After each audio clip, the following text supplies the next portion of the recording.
All right, hello and welcome everybody. Thanks so much for joining us for this Native Nations and Climate Change webinar series. My name is Larry Perez with the National Park Service Climate Change Response Program, and I really want to welcome you to this particular edition, which is going to focus squarely on how to navigate all the services and support available through the USGS Climate Adaptation Science Centers.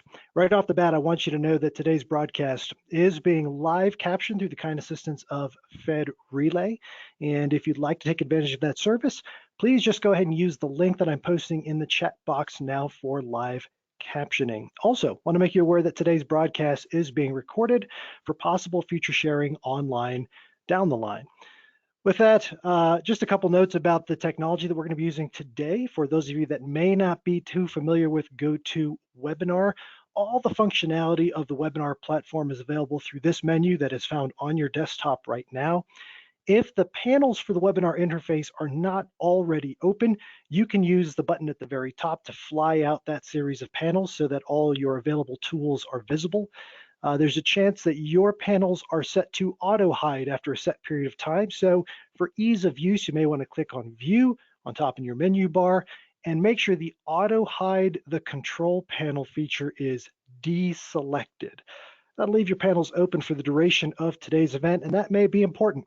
You're going to have an opportunity today to meet and interact with 4 esteemed panelists that we've invited for today's webinar. And you'll have 2 different modalities through which to ask questions along the way. At any point in time during today's webinar, you can enter questions into the questions panel. I'll be monitoring input into that panel and sharing those questions with our presenters as opportunities arise. In addition, we're also going to reserve a bit of time at the end of today's webinar after the presentations for an open Q&A session. During that session, you'll be more than welcome to use the raise your hand button within the webinar interface.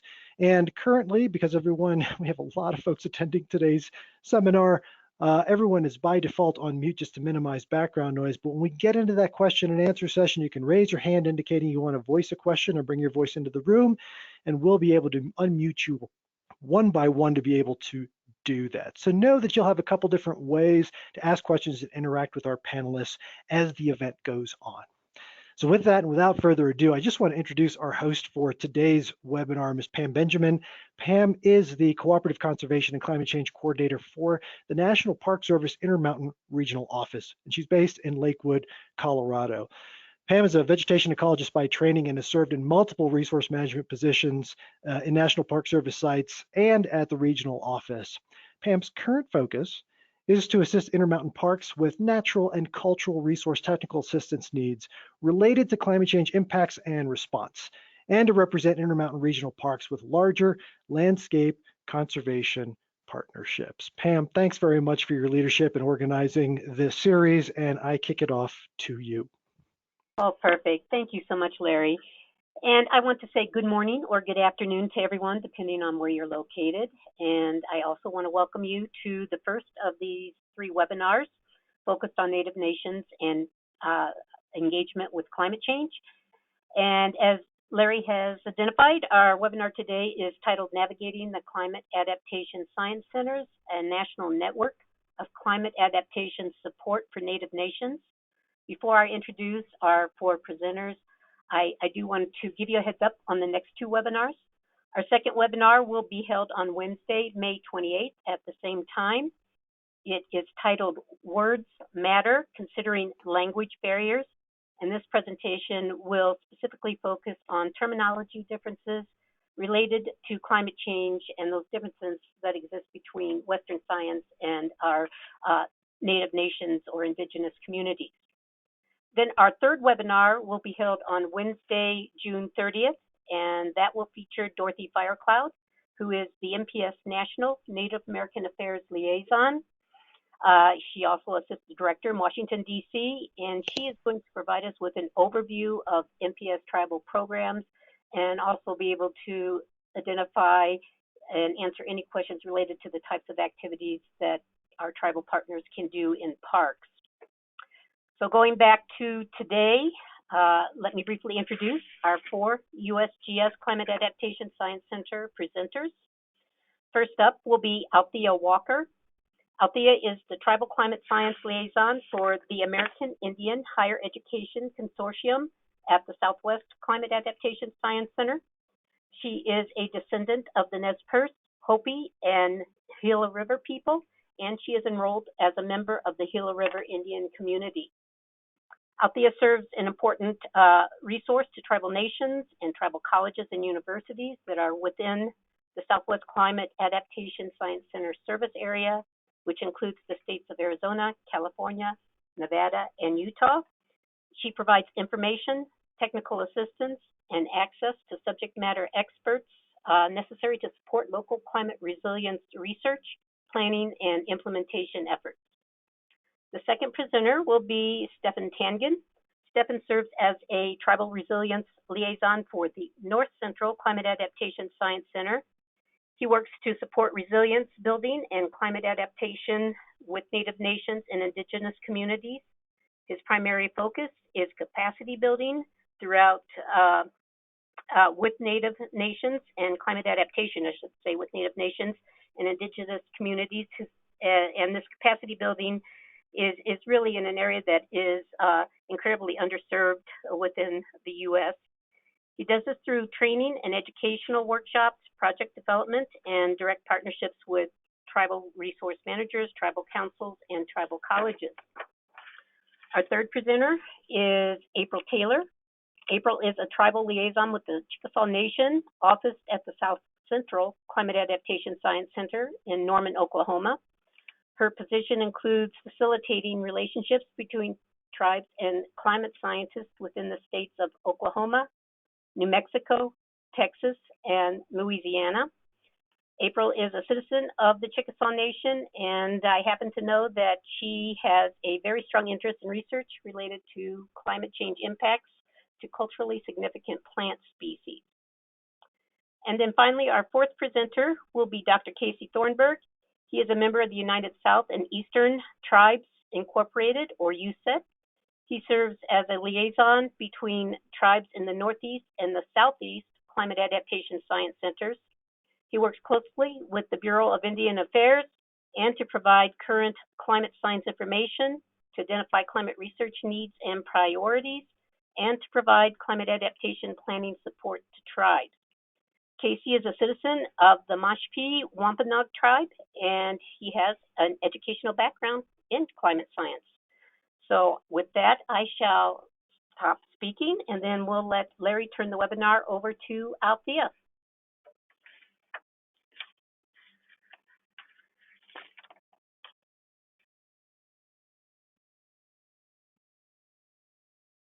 Good morning, everybody. My name is Althea Walker, and thank you for joining us today, myself and the other three liaisons, in which we will be presenting on navigating the Climate Adaptation Science Centers, a national network of climate adaptation support for Native nations.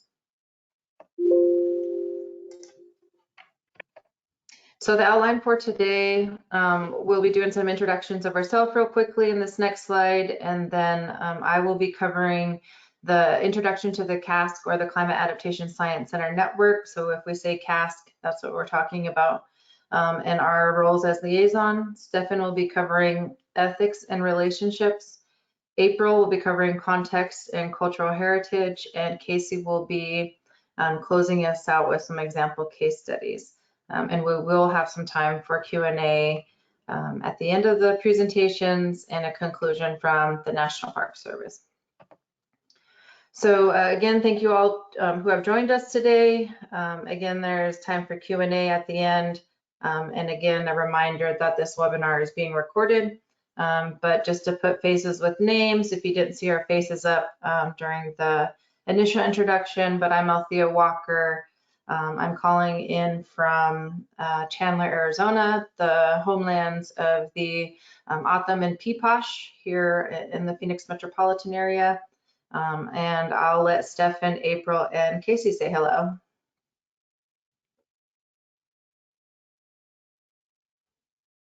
Hi, yeah, my name is Stefan Tanjun. I work directly for the Great Plains Tribal Water Alliance. I'm calling in from just outside of Denver, Colorado, the lands of the Ute, Arapaho, and Cheyenne peoples. Hi, I'm April Taylor. I am a Chickasaw member and I'm calling in from Norman, Oklahoma, and I work with the tribes in Oklahoma, New Mexico, Texas, and Louisiana. Hello, Winnikisat, Nataswis Casey Thornbrook, Thomas Mississippi. Hello, good day, everyone. My name is Casey Thornbrook. I'm a citizen of the Mashpee Wampanoag tribe. I'm calling in from my home in Mashpee, and I work remotely with work for United South and Eastern Tribes and with the Northeast and Southeast Climate Adaptation Science Centers. Thank you. Thank you, everybody. So to get us started, I just wanted to provide some overview of this unique partnership that we have between the BIA Travel Resilience Program, a number of tribal organizations across the nations, and the USGS Climate Adaptation Science Centers across the nation. So there are 8 of us Tribal Resilience Liaisons. 7 of us are funded by the BIA Travel Resilience Program. The 8th liaison, which is April Taylor, who is a presenter today. She is employed by the Chickasaw Nation. And then we are all hosted by a tribal organization who employs us, manages us. And then we all have an office location at one of the Climate Adaptation Science Centers across the nation.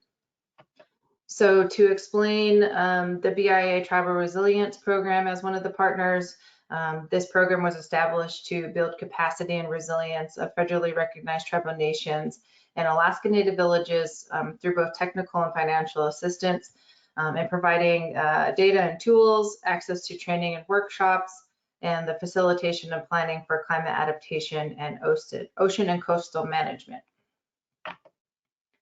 So for us as tribal resilience liaisons, our role is to serve as climate extension agents for tribal nations and Alaska Native villages across the nation, and working with them to best access and utilize information, climate information, data, and expertise that is available to us at the Climate Adaptation Science Centers.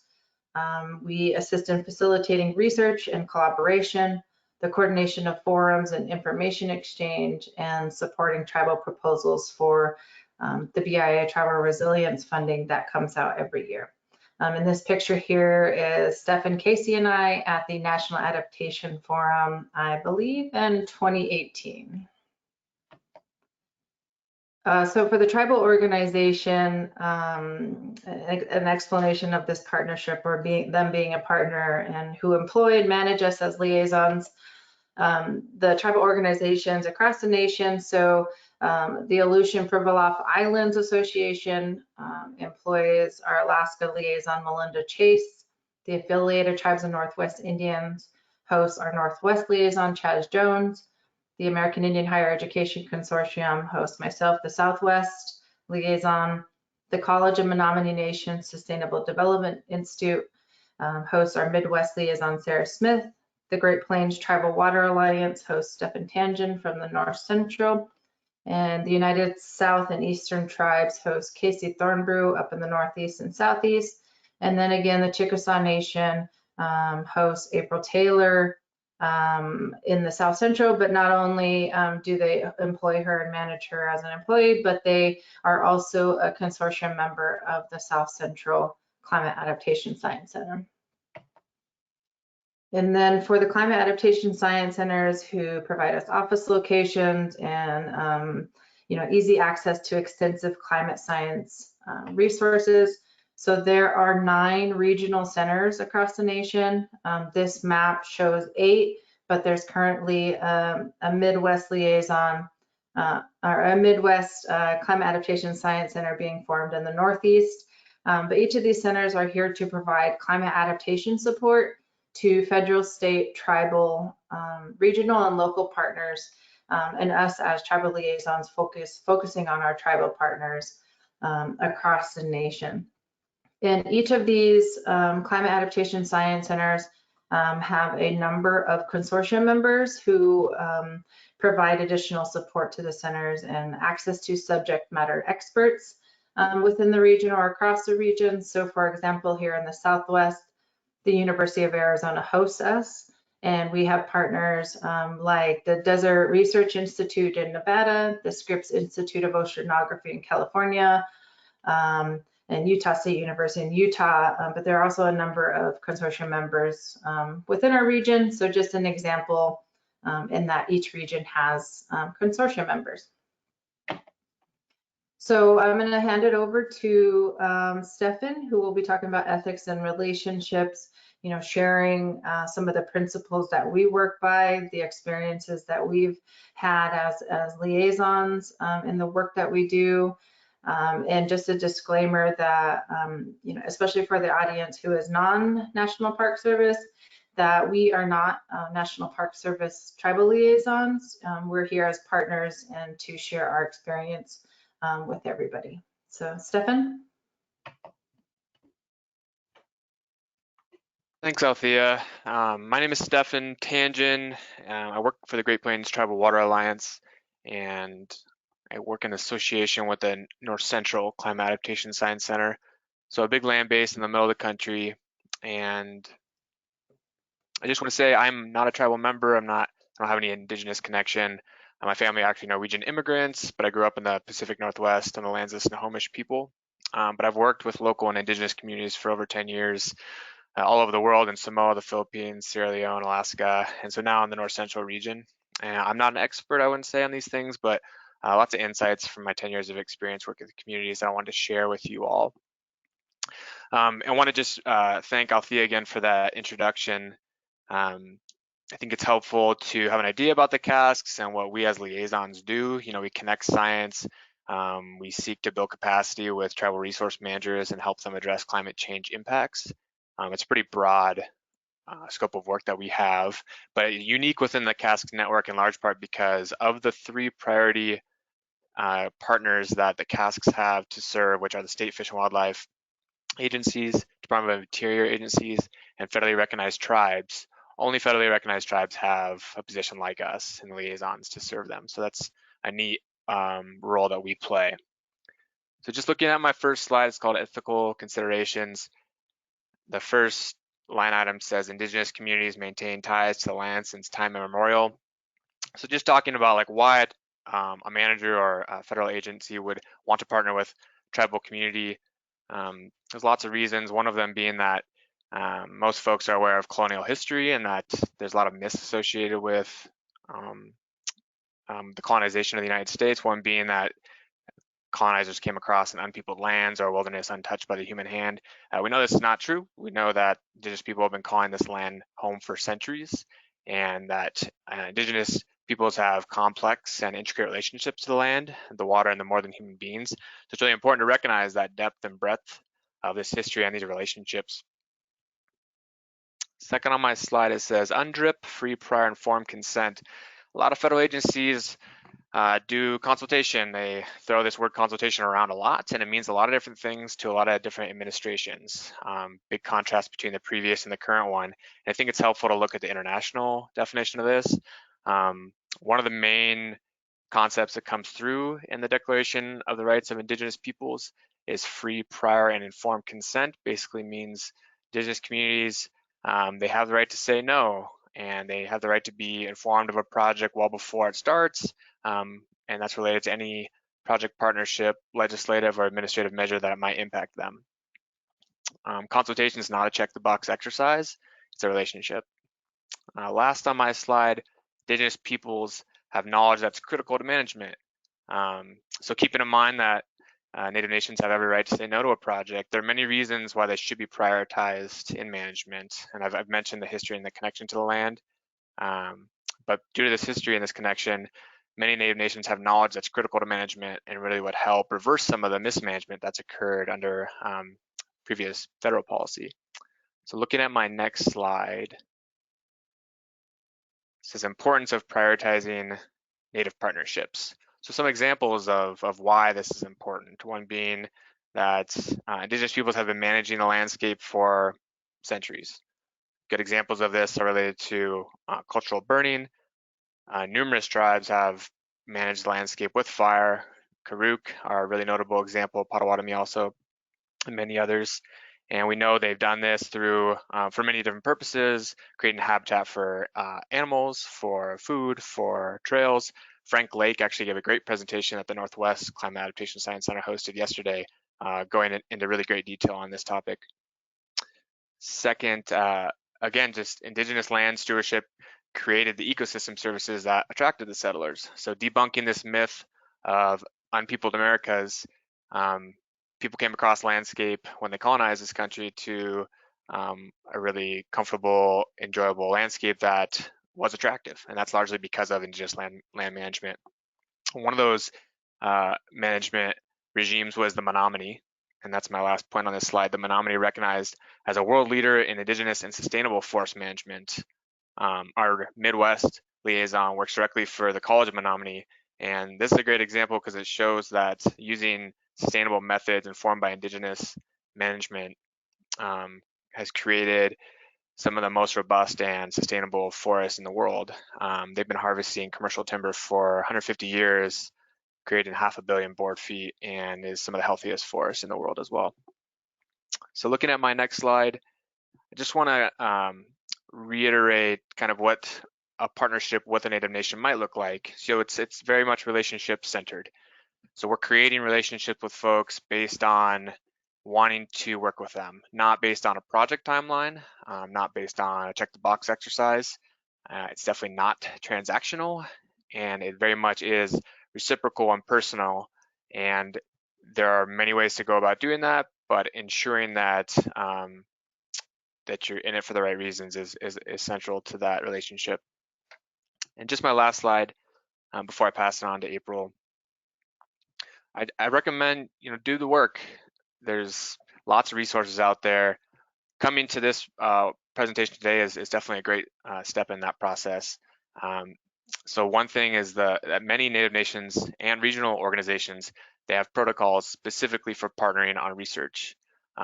When I did my master's program in Fairbanks, Alaska, I worked at the community of Shaktoolik and used the Alaska Federation of Natives protocol to guide my process in doing work with them. There's also robust literature out there, some really great authors to check out. Dr. Kyle Powis-White has tons of literature. Sean Wilson has a book called Research is Ceremony. There's a New Zealander named Linda Tuiwa Smith, has a great book called Decolonizing Methodologies. And if you've never seen this website before, it could be really helpful. It's called nativeland.ca and shows what land you may be living or working on that was traditionally belonged to a Native Nation. Lastly, understand the context. So depending on what Native Nation you're working with, it's helpful to understand what that history, kind of what they deal with on a regular basis. I work throughout the North Central region in the Missouri River Basin. And so the systems of dams that exist on the Missouri River are really helpful for me to understand better. There's a book called Dammed Indians that I've been using to kind of further inform my understanding of the way in which many tribal lands were flooded out and their cultural resources flooded, their burial sites flooded, and where they lived since time immemorial flooded out. So ultimately, it's about listening, being open and willing to learn. So I'm going to pass it on to April. Thanks.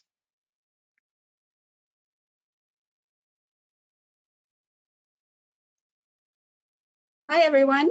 So I'm going to talk about some context of working with tribes and cultural resources and climate change. And one of the first things that I wanted to talk about, and I know the next webinar is really going to be talking about language and that words matter, but here's a few that I wanted to introduce today.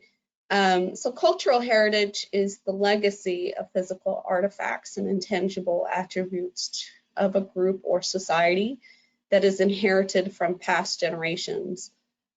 Not all legacies of past generations are heritage, rather heritage is a product of selection by society. So cultural heritage is much broader.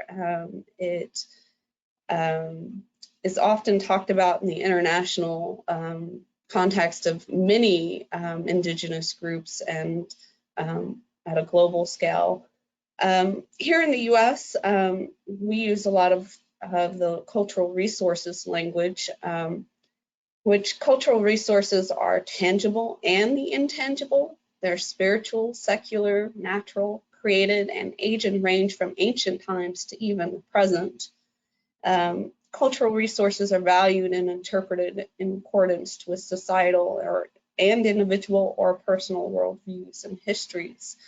And I just want to say that cultural resources is a term that's not defined legally, that it's not defined in the National Environmental Policy Act or any other federal law, and it's intentionally not defined because it is, specific to every tribe, and each of them have their own cultural resources.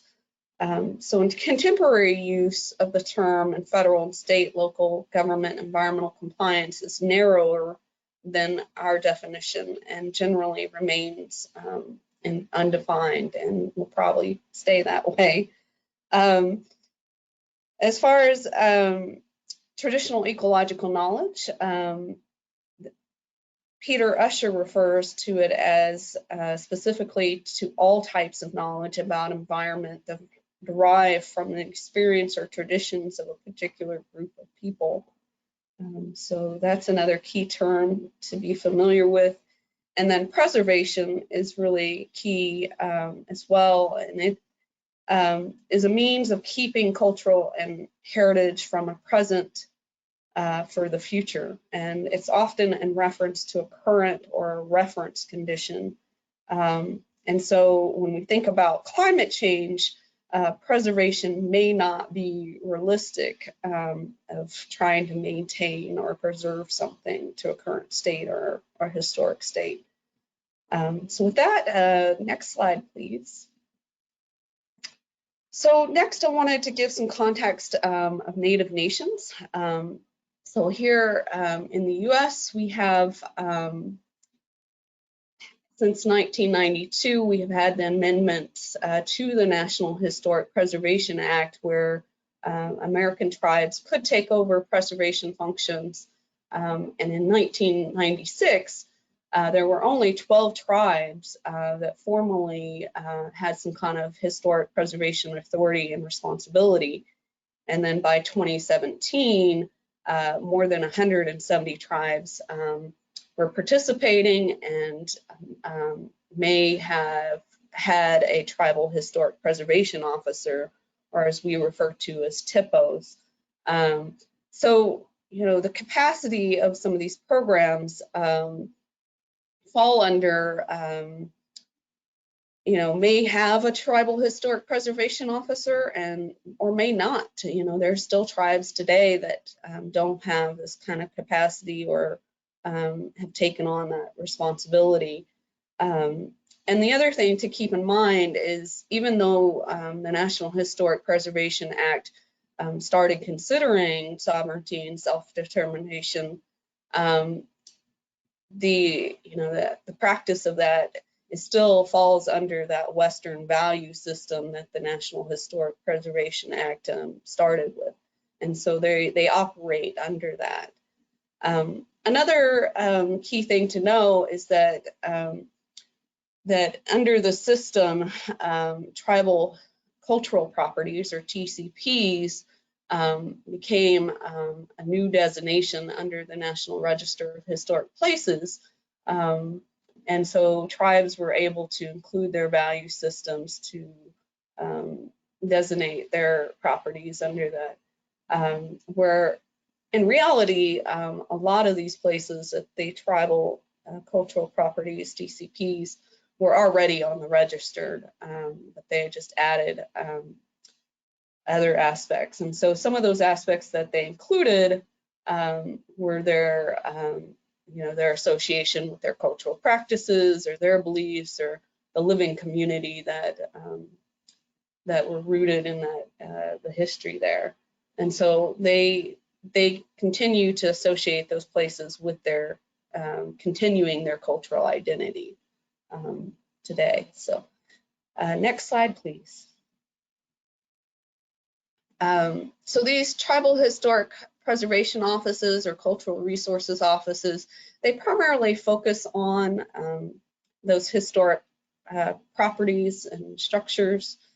They do a lot of grave protection and NACPRA, and so they they really get bogged down with reacting to NACRA. They also have cemetery crews that go out and clean and maintain their cemeteries. They're doing language revitalization and do a lot of language education.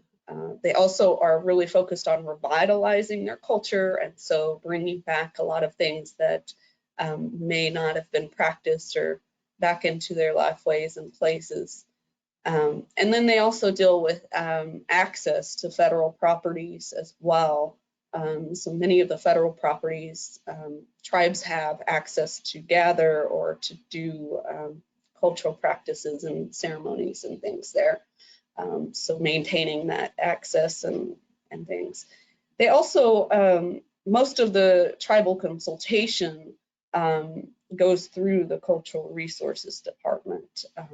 And so that's something to keep in mind if you're looking for tribal consultation or listening sessions and things, that it may not be going to the right departments if you're working on natural resources, for example, or something else. I just wanted to say recently, Chickasaw Nation repatriated about 400 of our peoples, and so this has been a big thing for us, and it happens. It just takes a long time, and there's a process to that, and so it's really a big thing for us and our tribes, and a huge win for us. Next slide, please. So there are all sorts of opportunities to engage with tribes in these departments. So things like interpretation and education at the national parks, including the tribal perspective, or in being educated in the history and what those sites mean. Cultural management plans for the parks or sites, burn plans. So Stefan mentioned some of the cultural burning and practices. So considering including the tribes in your burn plans. And of course, since we're here today to talk about climate change, we would encourage you to include tribes in any climate related projects as well. So next slide. Things to keep in mind, though, is that the values of the Native nations are often very different than the Western perspective. So things like, a sense of feeling and interconnectedness to a location or a site. Many of these sites, they're living aspects of our tribal culture, their connection to our ancestors, and everything has a spiritual aspect to them, and everything has spirit, even the ants or the rocks, the sticks, everything is meant to stay in its place and isn't supposed to be taken. And so so that's something to keep in mind. Many of these places are used for ceremonies and prayer as well, so part of that culture and that spirit.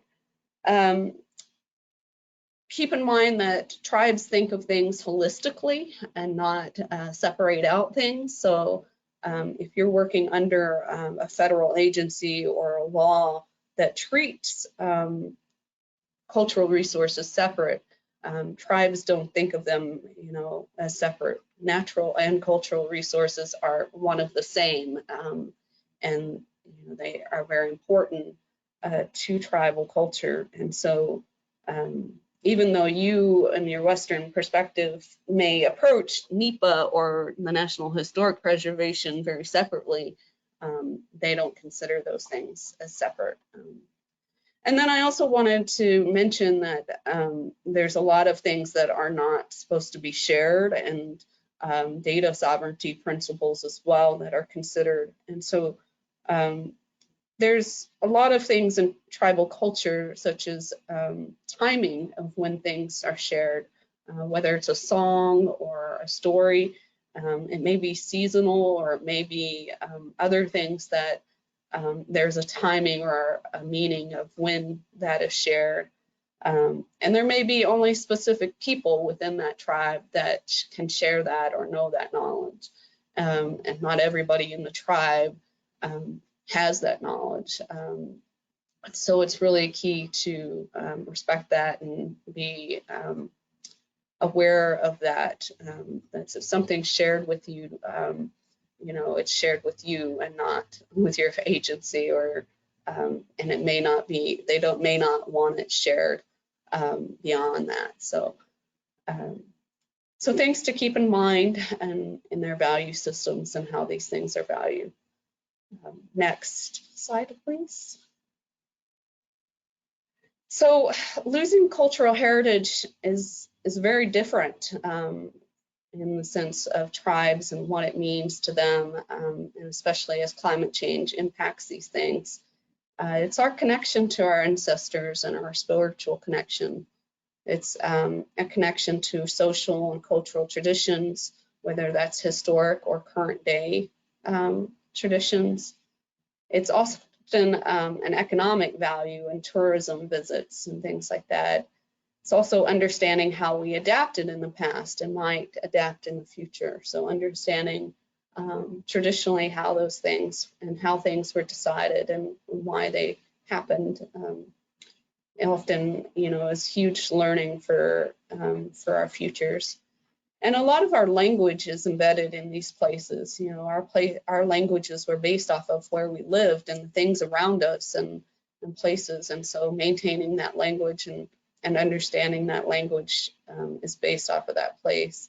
And so language is huge for you know, maintaining our cultural identities.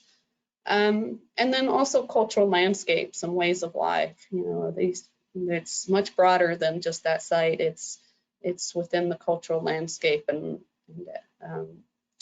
as well, and so much broader and holistic. So next slide. So what it really means is losing our identity and our the differences between tribes across the landscape and over time, and who we are, and that connection to that is really what it comes down to.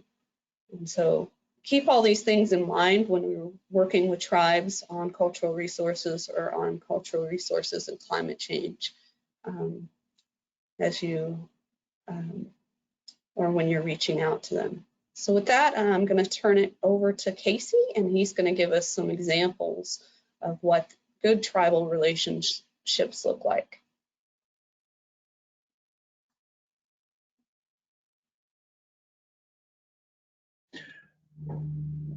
All right, thank you, April.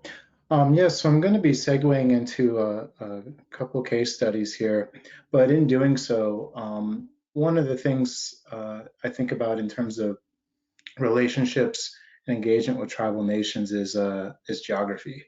As was stated earlier, I have a background in climate science, but it's through a geography department. My PhD is in geography. And, you know, some of the things that I've found, or one of the things I found to be true, is that becoming familiar with indigenous geographies and geographies of tribal nations requires relearning K-12 geography, and, you know, especially in the United States. Earlier, we saw a map of the Climate Adaptation Science Centers. And I work, as I said, closely with the Northeast and the Southeast Climate Adaptation Science Centers. You can see on this slide here on the left is the map of the Northeast CASC, which is going to be updated now that there's the Midwest CASC and the Northeast CASC. But one of the things is, you know, when you look at a map, you kind of see what's there. And in the context, especially, you know, across North America, this is true to an extent, but we also work with it in the East, and it's visibility. And when I first started working with the Northeast CASC, you know, it was mentioned that it's a very large region and consisting of 22 states, and they can be seen on this map. In the same space, there are 60 federally recognized tribal nations. And being employed by an inter-tribal nonprofit, United South and Eastern Tribes, we as employees were, of course, expected to know where the tribal nations that we provide technical support and services are. But in working with the Climate Adaptation Science Centers, some of the work I've been trying to do and working with the center staff and leadership to do is to expand that. So as Stefan mentioned earlier, there is a resource called the Native Lands map, and it's shown here an example snapshot of it on the right. I considered a good starting point. There, have been those that have been working on this map and constantly updating it to show the homelands of tribal nations. That said, it is very important to also go further and to really look at, tribal nations, communities in your immediate geography for which you work and live. I guess geographers would call that ground truthing. You have the map, but you also have to take it further in contact. Next slide, please. So one of the things I do appreciate about the Native Lands map is it shows that all of North America, Central America, and South America are the homelands of tribal nations, sovereign tribal nations. Tribal nation spaces are connections and relationships with the lands and waters of these spaces. Territories may exist, but they may not be with hard boundaries and often shared spaces. Tribal nation spaces exist through relationships, including trade, kinship networks, and internation alliances.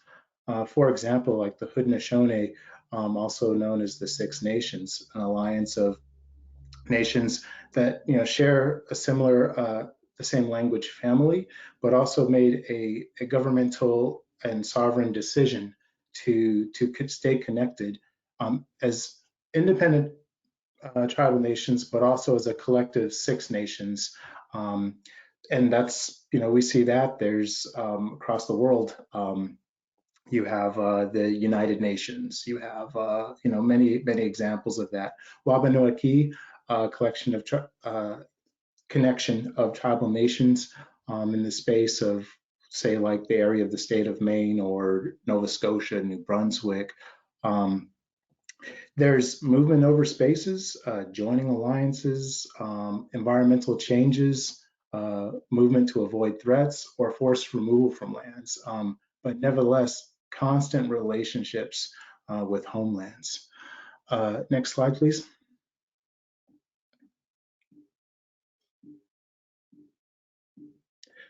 So one of the things I've been working, for example, with the Northeast CASC is on our tribal partners page, working to develop a map showing location of tribal nations.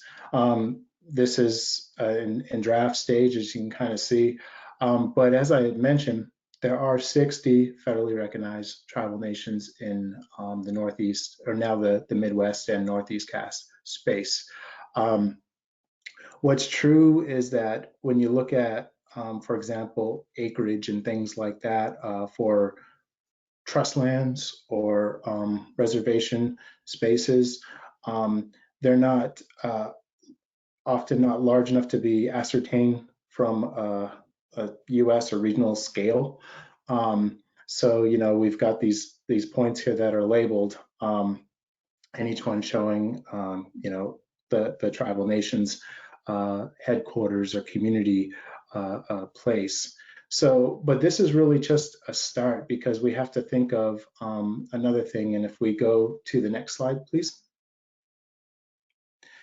When you looked at that map, and I've had people look at it and say, well, there aren't tribal nations in this space. And in fact, I was at a meeting and I had someone from Ohio, for example, and they said, well, we don't have tribes in Ohio. And I was explaining to them that at present, it's true that there isn't federally recognized tribal nation in the state boundaries, if you will, but it's still tribal homelands, and there are tribal nations today that have connections to that space. And so just important to mention also tribal nations, this is also tribal nation spaces, even though you might not see trust lands or federal reservation lands.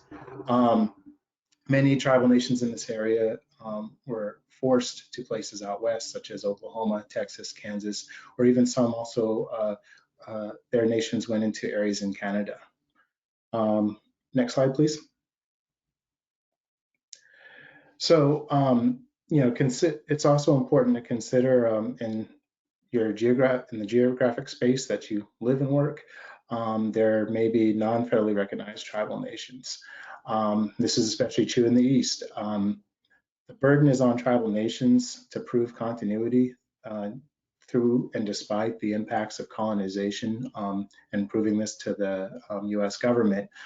Just as an example, my own tribal nation, Mash Wampanoag tribe, we know we're older than 10,000 years. We saw the glaciers recede.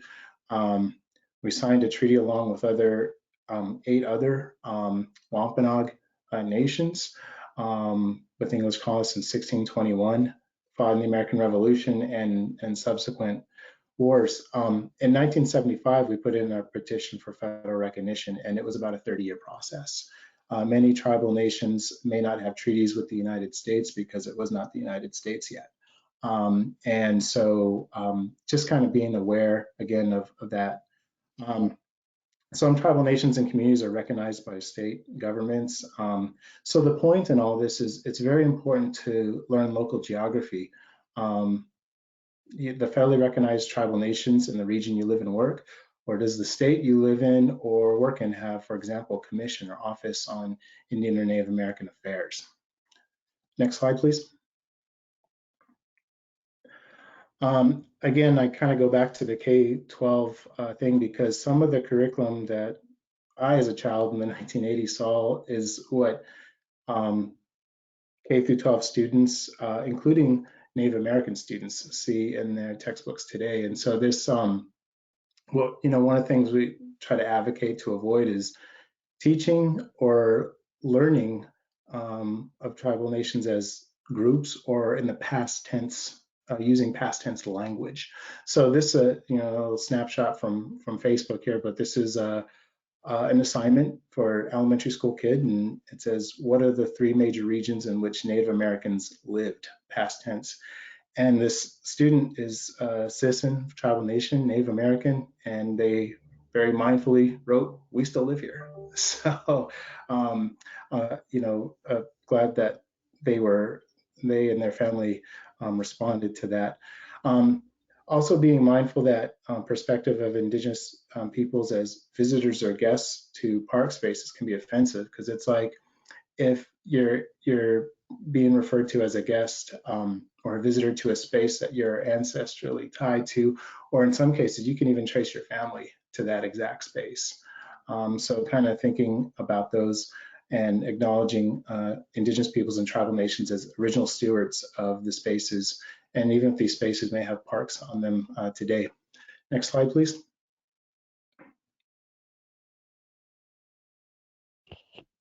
So it's important to acknowledge tribal nations as governments with agencies and responsible for the services of their citizens, including the infrastructure, public safety, land and water stewardship, et cetera. That's another thing as we've gone on to try to continue to reinforce, if you will.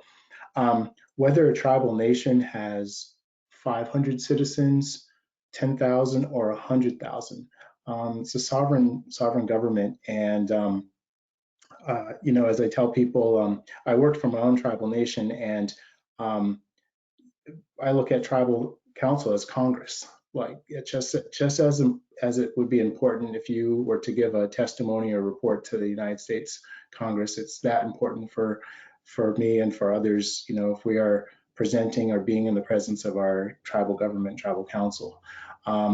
And tribal nations have agencies. So just like there's the National Park Service as an agency in the United States, a tribal nation may have a culture and heritage agency. It might be called the department, it might be called something else, but it should be respected as such.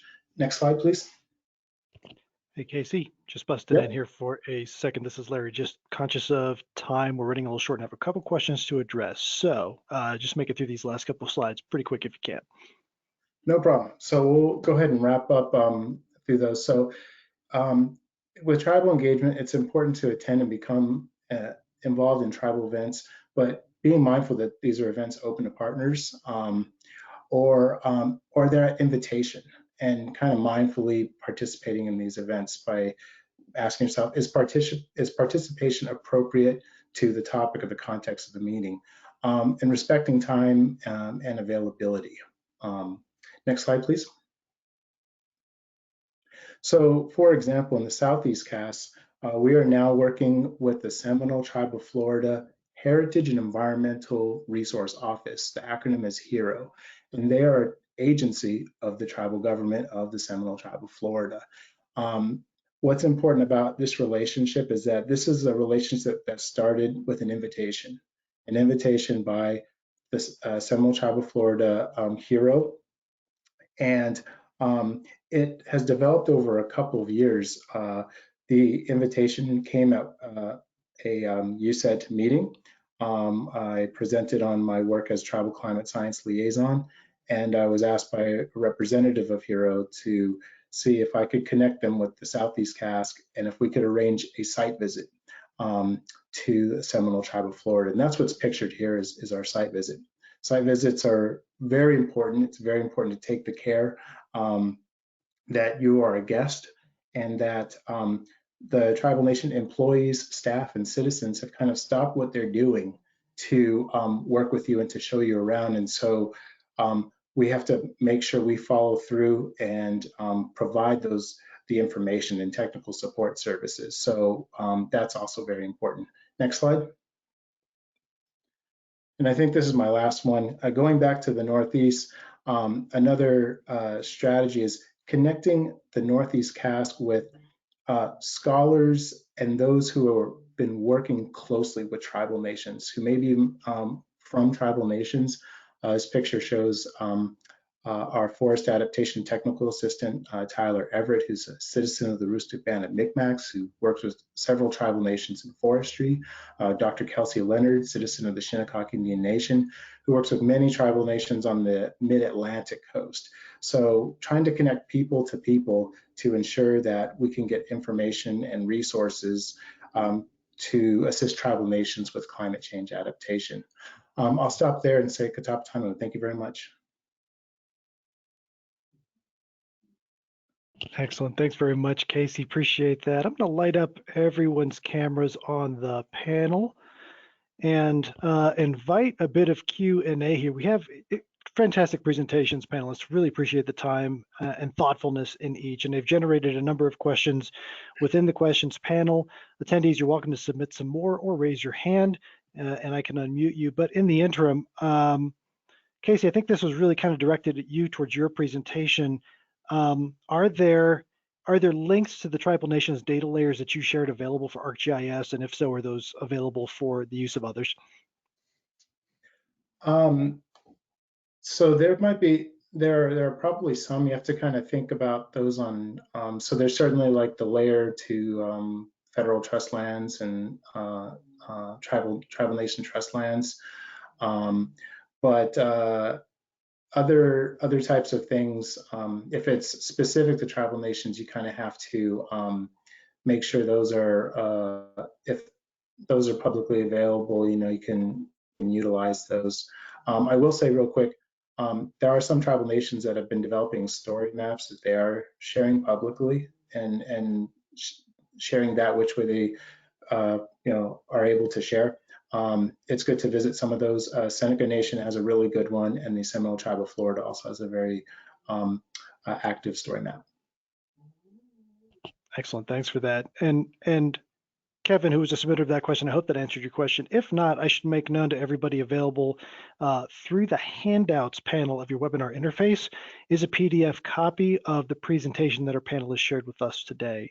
And so you have access to all those hyperlinks that were in there, as well as email addresses for each of the individual panelists. So I encourage you, if there are questions that were not quite answered, if I did not paraphrase your question properly, or if you want some more information, I encourage you to reach out to the individual panelists with your questions.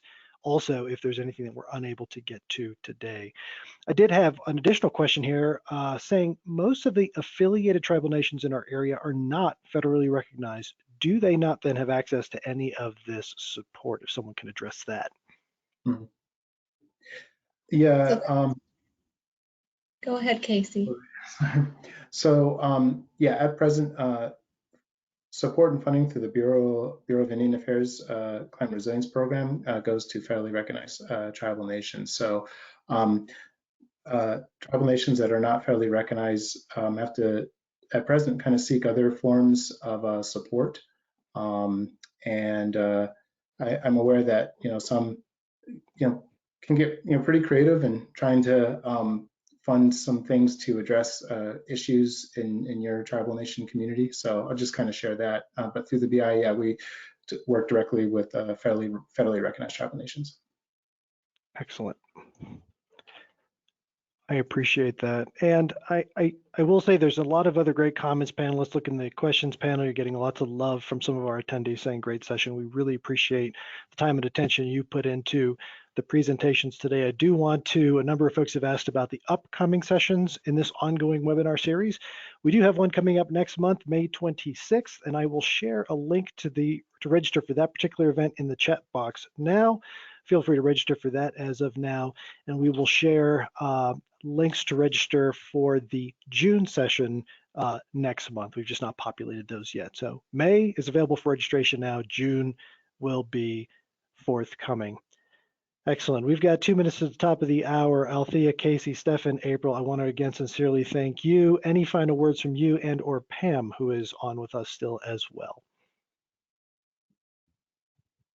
So I'll just say, a couple of weeks ago, we hosted a forum here in the Southwest. It was virtual, but there are some words that stuck with me, and that, a tribal panelist stated that, the project is not the center of us working together, and it's only a part of it. And we should think of it as just a relationship building, a long-lasting opportunity to build relationship.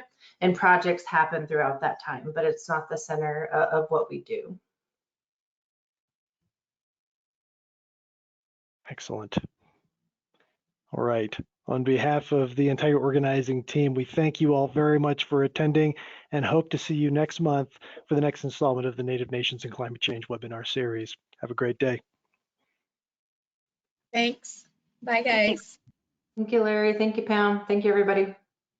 Thank you.